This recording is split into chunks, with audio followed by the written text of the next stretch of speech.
What's going on, guys? Sam Adams here, and welcome to my predictions for the Game Awards 2017. Now, this show is going to be held tomorrow on December the 7th, and you can look forward to watching along with me on twitch.tv/thesamueladams if you are so inclined. Of course, they will be broadcast across Twitter, on Mixer, on Twitch, pretty much everywhere that you would expect the Game Awards to be, you will be able to find them. So if you don't want to watch with me, you can watch by yourself, and then we'll reconvene and talk about what went down. For those that know nothing about the Game Awards, it is a yearly show that is put on by Jeff Keighley and a host of dedicated people that love video games and believe that they deserve the recognition that the teams work so hard to achieve and get from the general public. And with an ever-growing audience, I feel like the Game Awards are more important than ever. Now, I know that a lot of people say the Game Award shows are trivial, that they are pointless, that they shouldn't even be considered. It's just one of those things where it doesn't really matter because the quality of a game and the worthiness of a game is pretty much dependent on what a specific person likes. But in my opinion, it's nice to see what the general public has to say, and overwhelmingly, it's just a good way for everybody to kind of come together over the love of video games. Now, I do want to establish the fact that I have not played every single game that I'm going to be talking about here. I'm not the end-all be-all professional video game dude.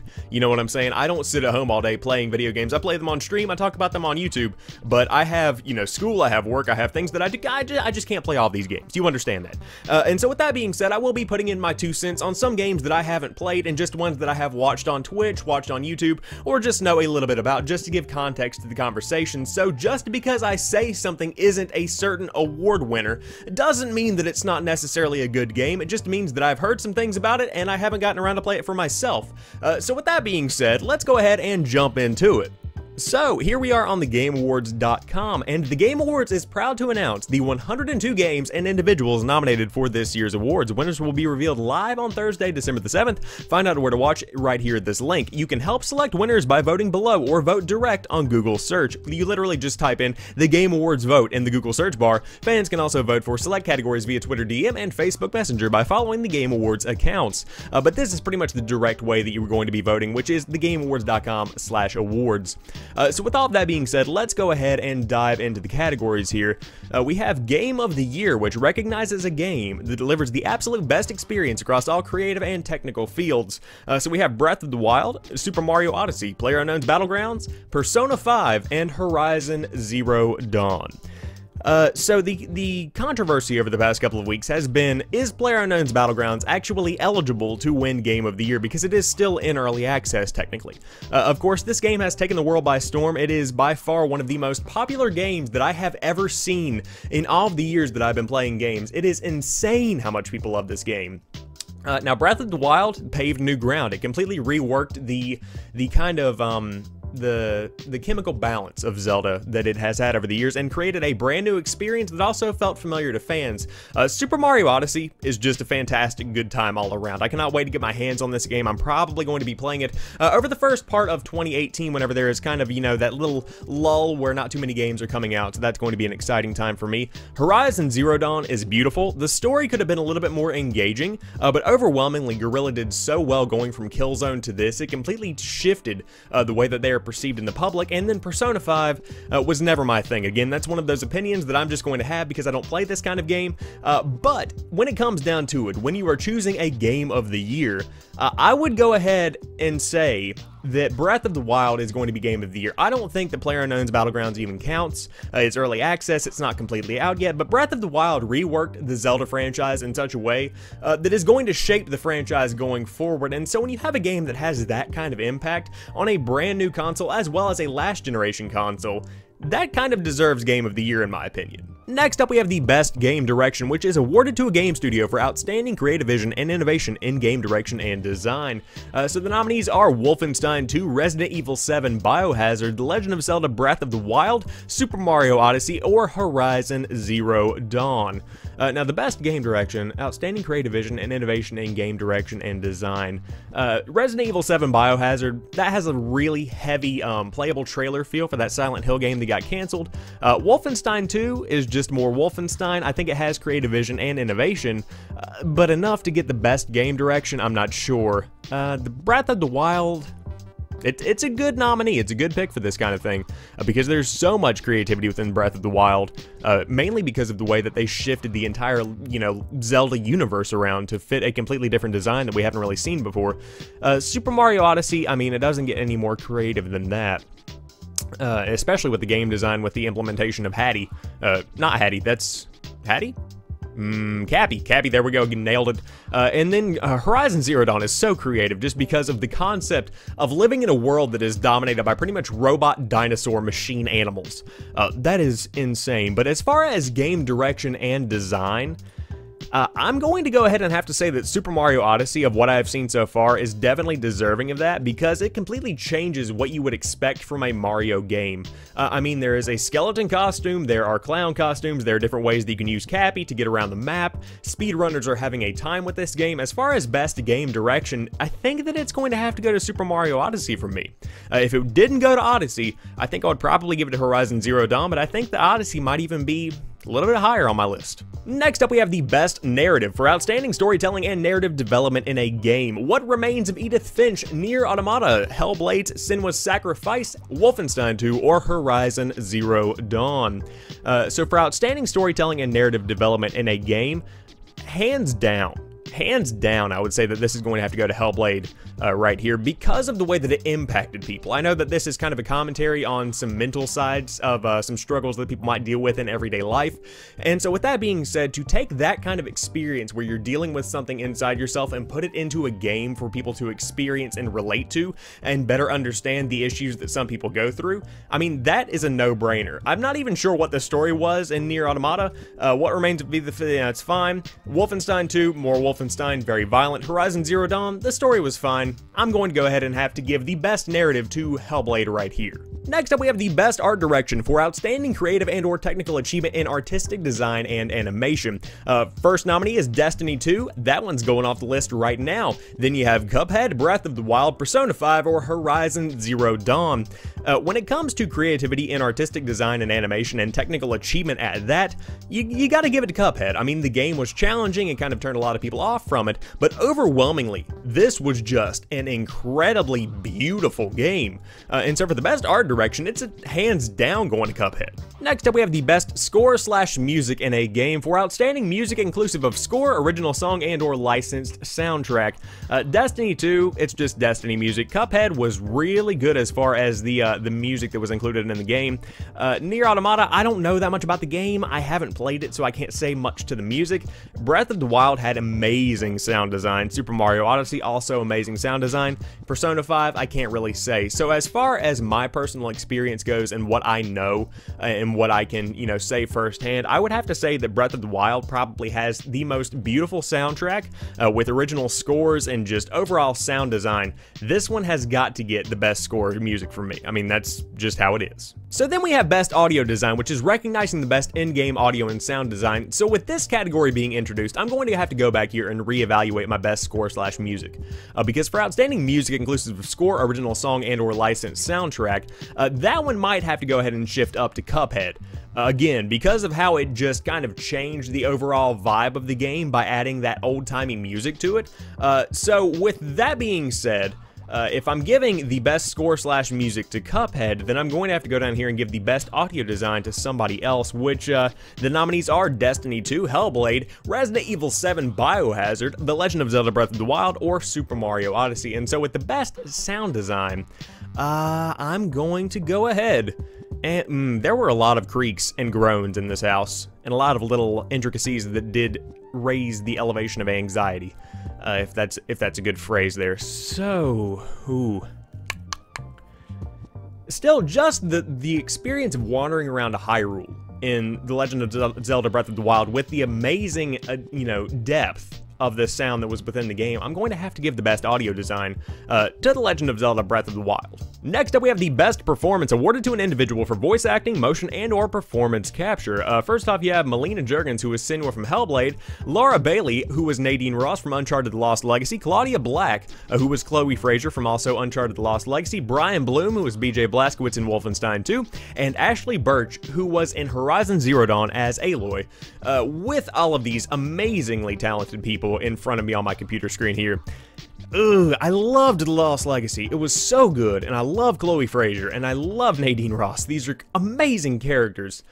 And then you got BJ Blazkowicz. I'm going to go ahead and say that Ashley Birch just did an incredible performance as Aloy. I thought that was fantastic. I thought that I connected with the character overwhelmingly, and she just did a fantastic job with that. So with that being taken into consideration, I'm going to have to say that the best performance, in my opinion, goes to Ashley Birch as Aloy in Horizon Zero Dawn. Games for Impact for a thought-provoking game with a profound pro-social meaning or message. Please knock on my door. Night in the Woods, Life is Strange Before the Storm, Bury Me My Love, What Remains of Edith Finch, or Hellblade: Senua's Sacrifice. Again, the amount of people that connected with Hellblade and the amount of love that I saw poured out for this game and the admiration for the art design and just the way that it was done.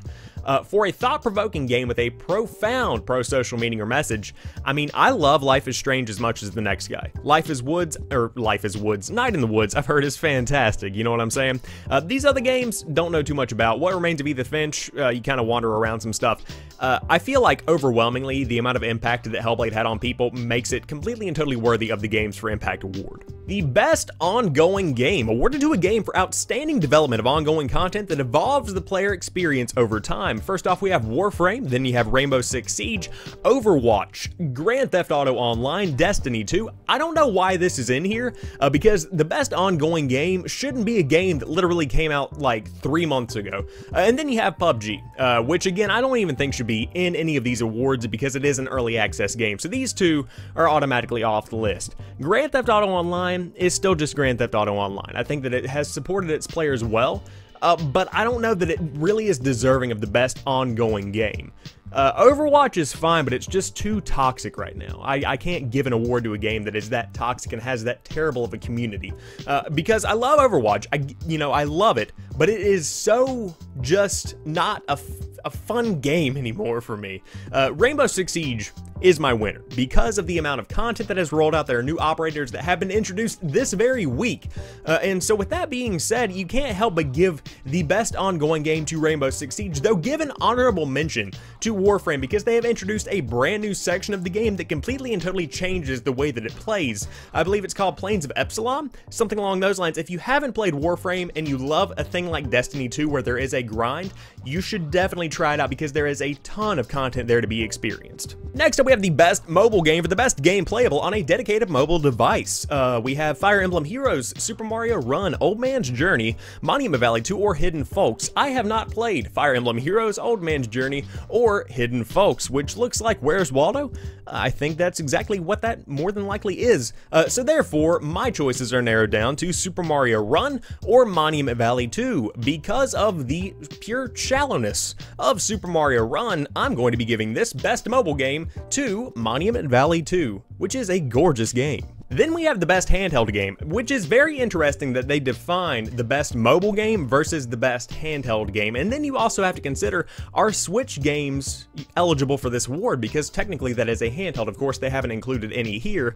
But with that being said, let's go ahead and jump into it. For the best game playable on a dedicated portable gaming system, you have Poochie and Yoshi's Woolly World, Monster Hunter Stories, Metroid Samus Returns, Ever Oasis, and Fire Emblem Echoes Shadows of Valentia. I have not played Fire Emblem. Not really into that. I will say that out of all of these other games that I have here before me, Metroid Samus Returns gave fans what they have been asking for a very long time, which is a classic Metroid experience on the modern 3DS. So with that being said, Poochie and Yoshi's Woolly World is fantastic.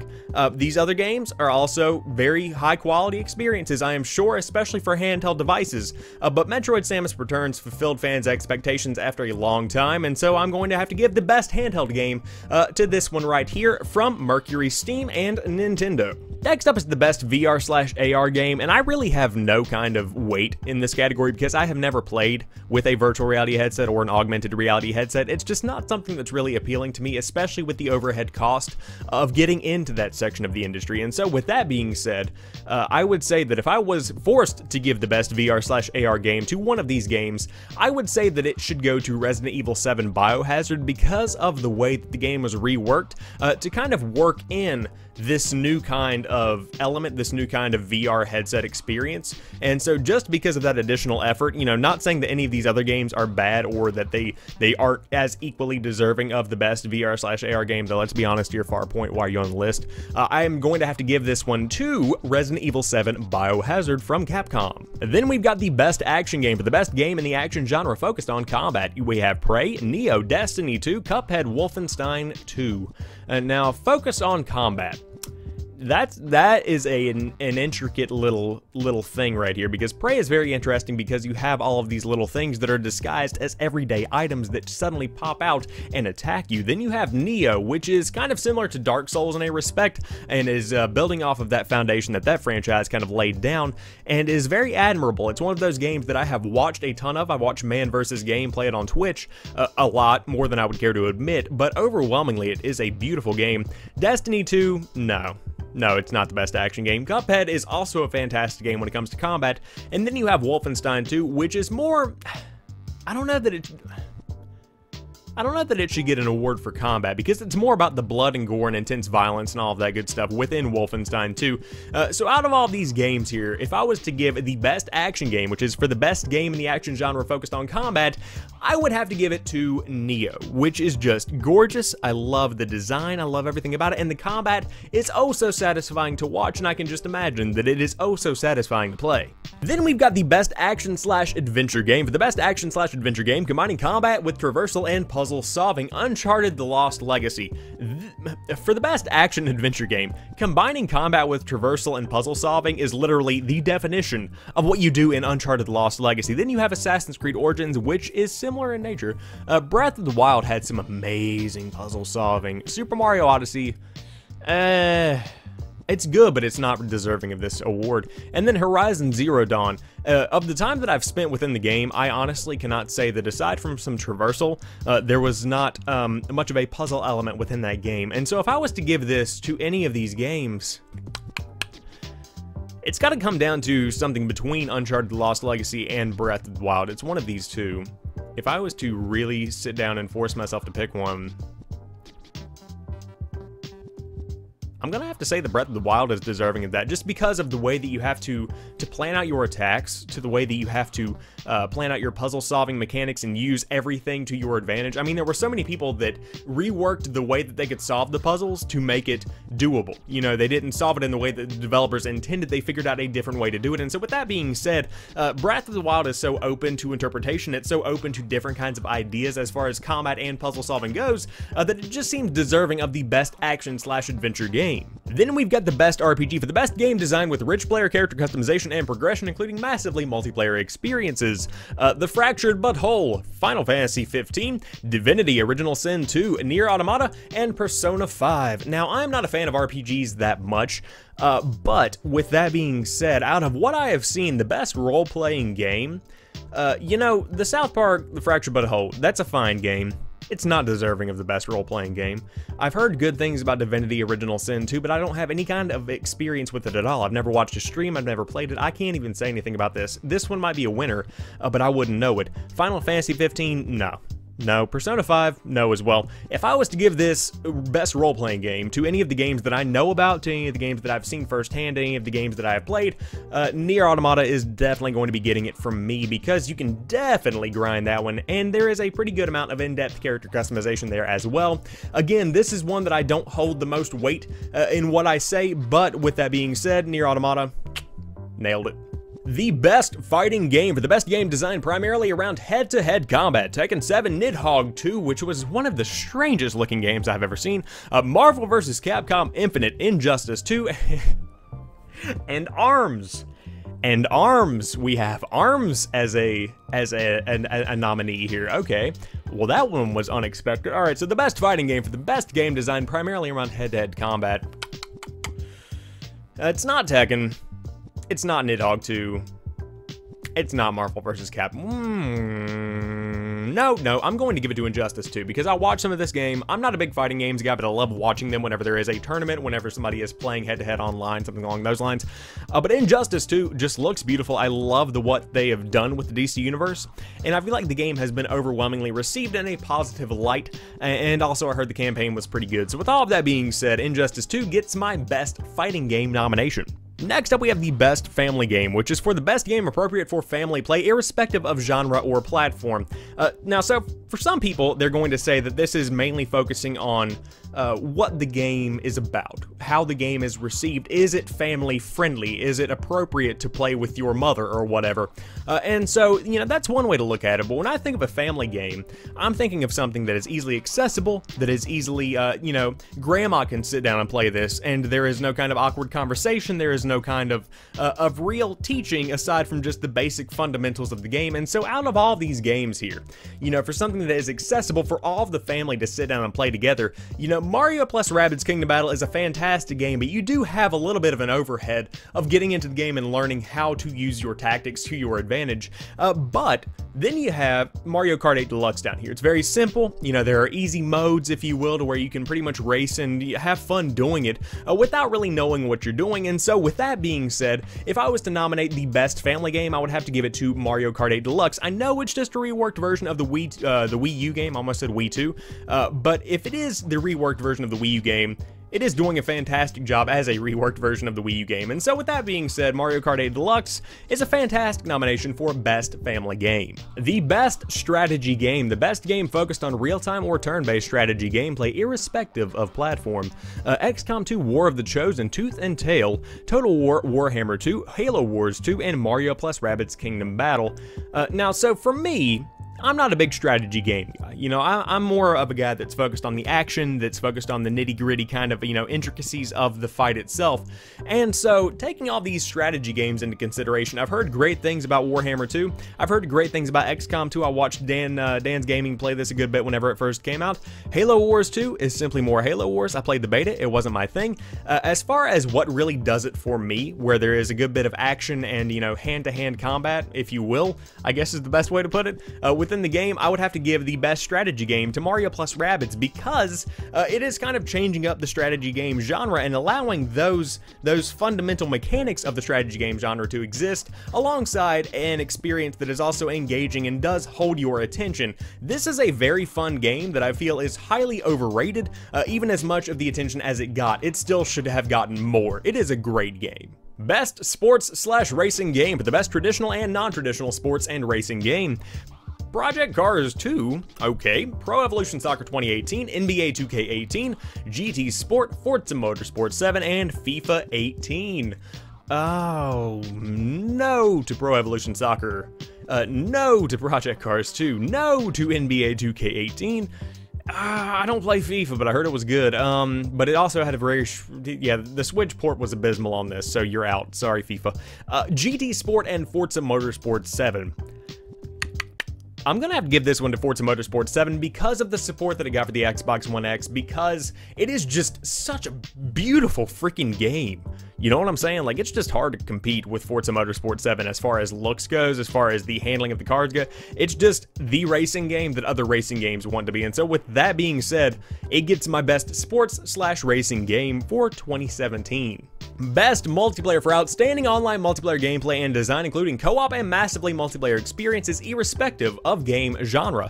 You have Fortnite, Call of Duty World War II, Splatoon 2, Mario Kart 8 Deluxe, Destiny 2, and PlayerUnknown's Battlegrounds. Again, PUBG, you're out, boy. Destiny 2, no thank you. Mario Kart 8, it's not really... You know, the multiplayer is there, but it's just more racing. Splatoon 2 had fun multiplayer, but it certainly isn't an award winner. Now, Call of Duty World War II, is it worth an award for the fact that Call of Duty simply returned to what it was doing right back in 2009 and 2010? I'm going to have to say no. As far as what they have done with the game after release, as far as what they have created whenever the original game was not that well received, and then all of a sudden they introduced this Battle Royale mode, you gotta admire the team over there at Epic Games that created such an amazing experience with Fortnite and has taken the streaming community by storm. They are competing with PUBG. I never would have expected that whenever I saw that Fortnite was coming out. And so now that we have that, element within the game, I'm going to be giving my best multiplayer award to Fortnite, which I never, ever expected. Next up, the most anticipated game presented by McCafe, the most delicious coffee that you can get at McDonald's. Awarded to an upcoming game that has shown significant ambition and promise, the title must be announced and scheduled for release after December 7th of 2017. The Last of Us Part 2, Red Dead Redemption 2, Monster Hunter World, Marvel's Spider-Man, and God of War. These are all fantastic games. I mean, these are all games that I personally am looking forward to. Even Monster Hunter World looks to be a really good time. But out of all of these, it comes down to either The Last of Us Part 2 or Red Dead Redemption 2. And just because of the fan love of The Last of Us, it's going to have to be given to that, just because The Last of Us Part 2 is the most anticipated game across the board. Red Dead Redemption 2 is very exciting, but still, The Last of Us Part 2 is more exciting. The best independent game for outstanding creative and technical achievement in a game made outside the traditional publisher system. Pyre, Night in the Woods, Cuphead, What Remains of Edith Finch, and Hellblade: Senua's Sacrifice. Overwhelmingly Cuphead. Overwhelmingly Cuphead. I mean, for the best creative and technical achievement in a game made outside of the traditional publisher system, Cuphead is creative, it is technically achieving, it is just a mind-blowing game that it came out in 2017. Not to say anything bad about Night in the Woods or Pyre, I've heard great things about these. What Remains of Edith Finch, beautiful game. Hellblade has, paved new ground for how a game can connect with an audience. But still, with the best indie game, Cuphead, it's a no-brainer. Then we have a very interesting category, which is the best student game, awarded to the best student project created at the high school or college level. Now, this is cool because of what it does. It gives inspiration to a younger generation of creators, a younger generation of game developers that will push them to continue development and maybe make the next big game that comes out someday. With that being said, out of all these games that are here, I've never heard of one of them. I'm sure that I think I might have heard of Hollowed at some point. I think I might have heard of From Light. I think I have heard of From Light, but overwhelmingly, I know nothing about any of these. So, with that being said, I have no weight to give whatsoever here, so the best student game is up to you, fine people, because literally, I've never seen them, I've never played them, never heard of them. Good luck to you all. Next up, we have the Trending Gamer Award, which is one of the big awards given at the Game Awards every year for a streamer, influencer, or media member who has made an important impact on the industry this calendar year. The nominees are Steven Spoon from Able Gamers, Mike aka Shroud, Guy Baum, I believe is how you say his last name, but of course it's Dr. Disrespect, the two-time world champion.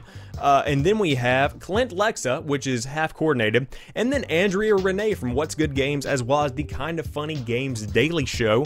And so, with all of these people being taken into account, Dr. Disrespect has just come onto the streaming scene and has taken it by storm. The amount of personality, the amount of creativity, the amount of effort this dude puts into his persona as well as his stream, the level of quality that he brings to the table as far as his interaction with fans and the show that he puts on, overwhelmingly. These other people are fantastic, doing amazing things, but for the trending gamer, I mean, trending at its very nature is the one that is talked about the most, and no one is talked about on this list more than Dr. Disrespect himself.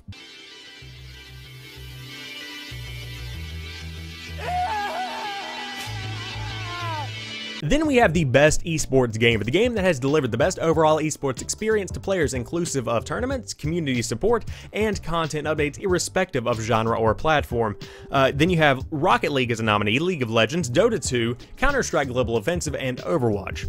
Now, I'm not really into esports. If I was to sit down and watch a match of any of these games professionally, I would choose Rocket League just because of how much I love that game and how many hours that I put into it in my personal life. Though, if I was to give the best esports game award to one of these games, I would have to give it to League of Legends just because of how many people I know in my life that play this game even though I don't even play it. I know that a game is popular when I know other people that play the game. And with that being said, the game is still, holding on to the popularity that it has had since I was in a late middle school, early high school. And so with this kind of support behind the game, you know that it's doing something right, and I can't help but give the best esports game to League of Legends. Again, this is not a category that I know much about, but I feel like I can pretty much safely make this call. Not to take anything away from these other games, just League of Legends stands out above the rest. Now these next two categories we're just going to kind of breeze over. The best esports player presented by Omen by HP, which is a gaming desktop. I know none of these people, so congratulations to you all. Your hair is very interesting, good sir. Moving along, the best esports team. I've heard of FaZe, I've heard of Cloud9, I've heard of Liquid. I haven't heard of any of these. Good luck to you all. Moving along. The best debut indie game presented by Chic Hydro. All these sponsorships are hilarious. Recognizing a new independent studio that released its first game in 2017, winner selected by fan voting. Slime Rancher, Mr. Shifty, Hollow Knight, Golf Story, or Cuphead. Overwhelmingly, I think that Cuphead is going to win this one, but if I was to get the best debut indie game, Mr. Shifty does not win. Hollow Knight, oh, that's a good game. Oh, that's a good looking game. Golf Story, additionally, another good game. Though I would say that Slime Rancher is a game that I have spent a lot of time watching, not one that I have bought yet, but I plan to buy it on Steam whenever it is on sale, inevitably during the winter season. And so, with that being taken into account, the game is so relaxing in a world that is filled with video games that are, high anxiety, high skill based. You have to really pay attention. Slime Rancher is the game that you come home after a long day and you just sit down and you veg out and you just enjoy the game. And so with that kind of experience being presented in 2017 in a successful fashion that keeps people coming back, I'm going to give my best debut indie game award to Slime Rancher, just because it is so relaxing to watch and also to play. The best Chinese game, a fan-voted award to recognize the most popular game in China as judged by the Game Awards viewers. And let's say China. I'm not in China, so, these games, good luck. Good luck with that. And so with that being said, I hope you guys have enjoyed my Game Awards 2017 predictions. If you did, drop me a like down below, and in the comment section, let me know what you think is going to be getting Game of the Year. And also, do you think that PUBG should be eligible for any kind of award whatsoever? Is it worthy of that? Is it eligible because of the kind of release that it is having right now? Leave it in the comment section down below. And if you do happen to be new to the channel, I do upload new stuff throughout the week, so there's always something new right here when you do stop by to watch some videos. And also, if you did want to watch the Game Awards along with me, you can head over to twitch.tv/TheSamuelAdams, join the Discord, or just click follow and then hit that notification button, and then you will know whenever I go live and you can come hang out. But as for right now, I hope that you guys have enjoyed this particular video. I will talk to you soon. Peace.